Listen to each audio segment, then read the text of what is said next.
Hey guys, today we have the official The Witcher collaboration notice, and I read this dev note before I record this video, and I'm actually very excited for this new collaboration thingy.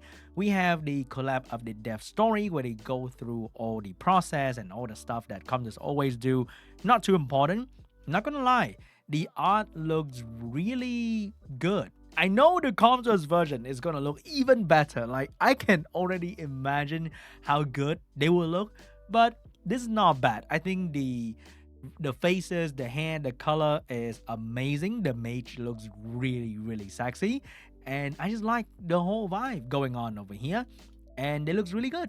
So nothing to worry about. I think hopefully we're gonna have some voice line, we're gonna have some cool skill animation, and hopefully they will bring new skill mechanic to summoners or hopefully. Okay, so let's look at the skill of some of the monster here. The Gerard family will have all 5-star, but all the other female character will have 4-star and 5-star mixed in. There are no 4-star unit we're gonna see right here, but I'm sure one of them is gonna be okay. So let's start off with the Water Gerard, which is gonna be the free one that you can get via the event and after the collaboration, and you can buy this guy with a Summoners version with the Ancient Coin shop as well. So Water Gerard, skill 1, attack the enemy to decrease the attack power for 2 turns with a 50% chance. Nothing too crazy, single hit, so the attack break is not gonna be too consistent. Skill 2, attack all enemies 3 times. Each attack can decrease their defense for 2 turns with a 30% chance, not really high, and also decrease the attack power by 20% with a 30% chance. So the AoE I think will get maybe 20% upgrade in the skill up, so it's gonna go up to like 50% chance to defense break and attack power reduction. So you can treat it like the pre-buff Annabelle skill 3. You will probably get defense break on most of the target and some attack power as well, but it's not going to be consistent enough for like arena cleave or let's say PvE maybe. But maybe the defense break is going to be okay for PvE. Attack the enemy to stun for 1 turn, reset the attack bar. The damage is proportionate to enemy max HP, so is he intended for dragon? But then if the target is immune to stun, the skill cooldown of the skill will decrease by 2 turns. So if you're attacking mid boss or final boss, he'll get the skill back very quickly with a 2-turn reduction. I think for most skill 3, it will have maybe 4-turn cooldown. If the damage is really good, then it can be used for bosses. I'm not sure how he will fit into maybe a dragon's team though, because his damage doesn't look like it's gonna be insane, because there are no special damage increasing bonus in the skill 3.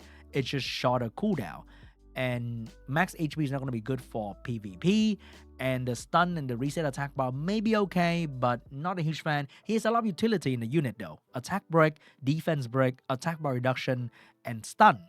So maybe it's okay for like a PvP bruiser unit, debuff friendly thing. But I think they want to make this guy into like a dragons kind of guy, because the debuff are very PvE friendly. So maybe he's gonna be a dragon and giants kind of guy. Maybe. The Wind female character, first one we have Siri. So skill 1 will decrease the enemy, will deal damage according to her attack speed, attack 2 times, and each hit will increase the chance of landing glancing hit for 2 turns with a 30% chance. So glancing hit, fast damage dealer. Skill 2, charge attack. Inflict damage that ignore the enemy defense up to 80%, not 100, so not like Sonya, according to the difference between the target and your attack speed. Very much like Sonya. So she needs to be very fast. Skill 3, teleportation slash. Attack all enemies 2 times with each hit decreasing their attack speed for 2 turns. Afterwards, it's a very good slow debuff skill because there are no chances here. It's 100% chance and 2 hit. Afterward, recover your attack bar in proportion to the number of enemies with slower attack speed than you. So she AoE slow and hopefully get full attack bar, and she can ignore defense the enemy because they are now slow, so it's easier for her to ignore defense. I mean 80%, it's gonna be really good damage. It's like, I think, a defense break almost, or even a bit better than defense break. So very good speed damage dealer, I would say, with good debuff, with glancing and slow debuff. She's gonna be great. I can feel it already for like arena, for guild content, for RTA. She's gonna be great. The Dark Yennefer, Crowd Dive, Silence with one turn. Skill 2 is a cleanse and a shield, hopefully low cooldown. Skill 3 is a stun and slow for one turn, and decrease the skill cooldown time of this skill by one turn if you don't get attacked during the enemy turn. So every turn that they take, you just you get shorter cooldown. How does that work? So if you stun all of them, they all take one turn. Does she get the skill back instantly? Isn't that like really OP? Or how does that how does this skill determine when it's gonna get the cooldown reduction? If all 4 enemy don't take a turn, does she get 4 turn reduction in the cooldown? And then she can do it again? That is disgusting. That is, oh my god. That is disgusting. I hope she's slow. If she has like high base speed, oh my goodness. Wow. Seems very annoying. Fire Trish. So we have heal block, we have stun and defense break. Okay. But very low chance of defense break though. AoE attack bar reduction. Additionally, Brandom and glancing hit them. Branding and glancing hit has nothing to do together. I like slow and glancing hit or attack break and glancing hit. But branding, that's kind of weird. Is she like PvE? Is she PvP? She's kind of weird. I don't like that. I like the other 2 female right there, but not a fan of the third one, I would say. So, for once, we have the new dungeon. Okay, this one I'm very, very excited about. We have the Witcher's Quest, and we have a new card game, Gwent. I'm sorry, I'm butchering the name. Gwent. This new card game with all the art of the summoners or monster, very, very cool looking. Some of them appearing in their transmog form as well. But this is a summoners war card game, which is very refreshing. Not something like mind-blowing new, but very refreshing. So you're gonna keep playing and earn more card, and there's gonna be NPC that will have skill. It's gonna remind you of Yu-Gi-Oh! So when I read this, it's so interesting. Okay? I feel like I want to play Summoners War again. I don't know why. When I read all this, it's very complicated. You're gonna learn through the gameplay when you actually play the game. We don't have to read this, okay?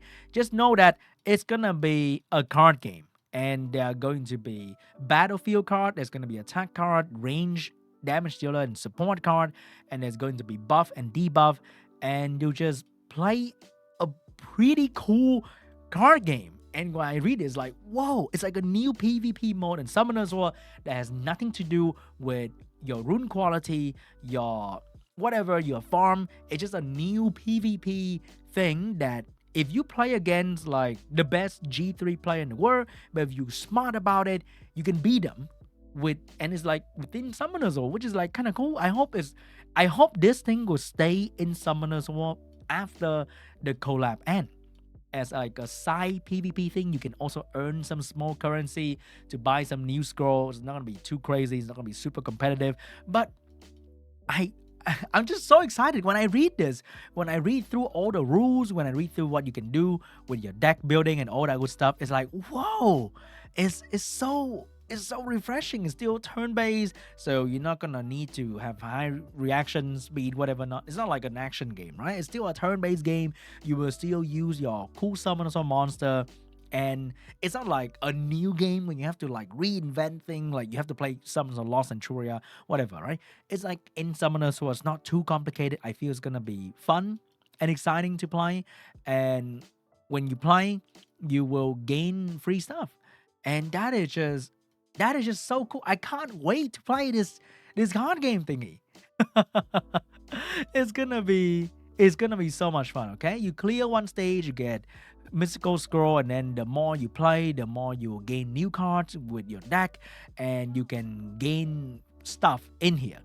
So I really wish this card game thingy will stay in the game okay? Because I can't wait to play.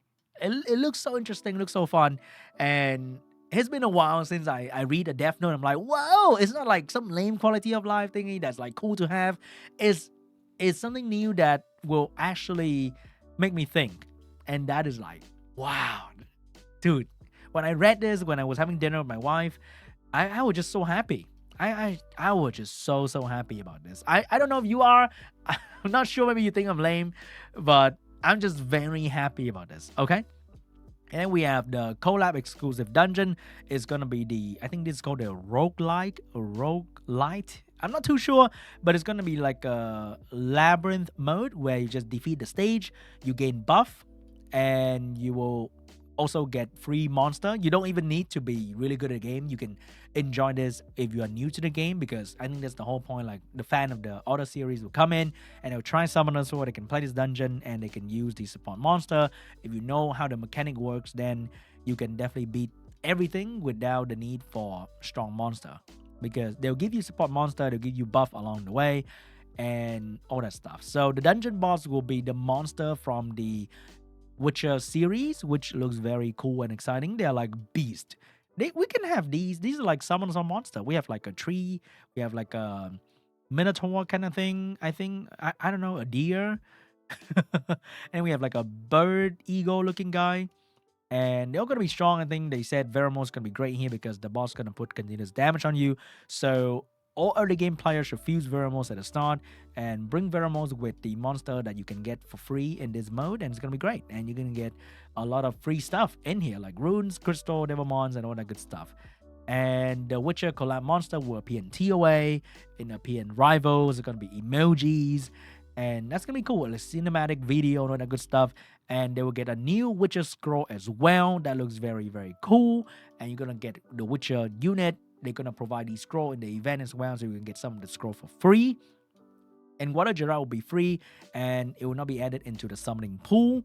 Can't wait to see what the Summoners of Merchant is gonna look like. They always look better for some reason. And that is pretty much it for the Witchers collab. We're gonna have new dungeon, new PvP game. God, I'm so excited for this one. It's gonna be so much fun, I think. I don't know. And we're gonna have new unit that hopefully will bring some new mechanics. So far, there are no new mechanic in the unit, which is very underwhelming, I would say. I hope there's gonna be something new in the Witchers collab, like some new skills, some new debuff. But so far, they all look pretty standard. Nothing too mind-blowing. Because I think with Assassin's Creed, we were going heavily on that threat state thingy on some other units, so the assassin can stay hidden. But I hope they will buff.